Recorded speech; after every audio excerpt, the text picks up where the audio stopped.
Chers élèves, bonjour, je suis Ndjekoskajimbe Patrice, professeur de français du secondaire.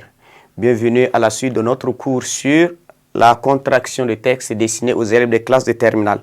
Nous avons eu pendant les séances passées à présenter l'épreuve dans ces démarches dont l'identité vous amène à comprendre comment l'épreuve sera faite. Et maintenant, les séances suivantes nous permettent donc de restituer la méthode, c'est-à-dire la manière, les techniques qu'il faut donc utiliser pour soit faire la contraction de texte, résumer ou analyser. Voilà, c'est ça. Donc, nous sommes là au niveau de la méthodologie de contraction de texte, comme on l'a dit. Voilà, nous avons parlé de méthodologie de manière générale.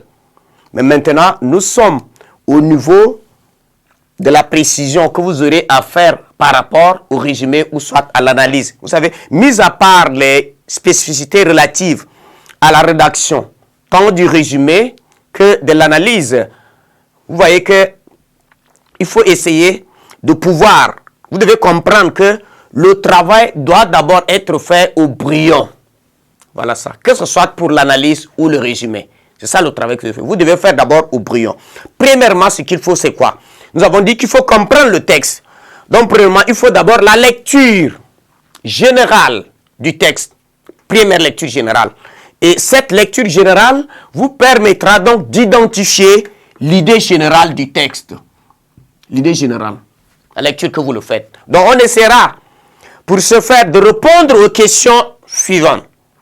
Quand vous lisez, de quoi parle l'auteur? Lorsque nous sommes en train de chercher l'idée générale du texte. C'est-à-dire, ça nous amène à trouver le thème développé dans le texte et dans l'idée générale. Que veut-il montrer? Hein? C'est-à-dire la thèse adoptée par l'auteur. Si le texte parle de la guerre, mais dans ce texte ici, l'auteur parle de quel aspect de la guerre? Il vante la guerre ou soit il montre l'effet néfaste de la guerre. Donc vous devez savoir ça, c'est l'intention. Que veut-il montrer? On dit à quelle personne parle-t-il? C'est-à-dire le système d'énonciation employé dans le texte. C'est ces éléments-là qui vous permettent donc de dégager l'idée générale du texte. Au deuxième niveau, vous essayez de faire la lecture détaillée qui vous amènera donc à trouver les mouvements du texte et les idées secondaires ou les idées réfutées.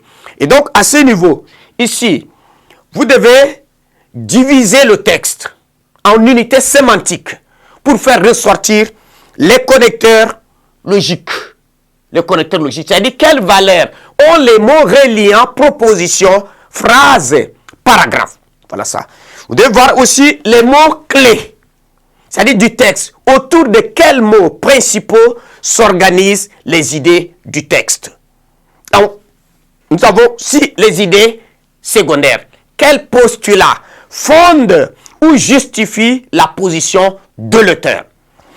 Vous allez ensuite voir, il est question ici de mettre aussi en valeur les éventuelles, c'est-à-dire les éventuelles thèses réputées. C'est-à-dire contre quelle position qu'il juge inadmissible l'auteur s'insurge-t-il. Voilà, c'est ça. Vous allez voir enfin la logique interne du texte. Quel rapport y a-t-il entre idées? C'est-à-dire exploiter ici la valeur des transitions et des connecteurs repérés ci-dessous. Nous avons des connecteurs qui expriment l'addition, qui expriment l'opposition, qui expriment la conséquence, qui expriment la cause, qui expriment la justification, l'illustration ou la conclusion, etc. Donc, à ce niveau, vous êtes aussi tenu à la fin de recenser les exemples, les anecdotes, les illustrations. Et donc, de quoi se sert l'auteur pour étayer ses propos? Parce que nous avons, les exemples sont les supports.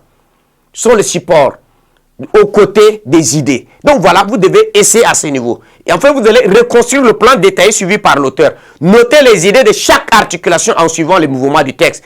Rayer les exemples et illustrations. Recourir à une synthèse en évitant les mots de l'auteur et s'assurer que la cohésion, que le texte est bien précis, cohérent et structuré.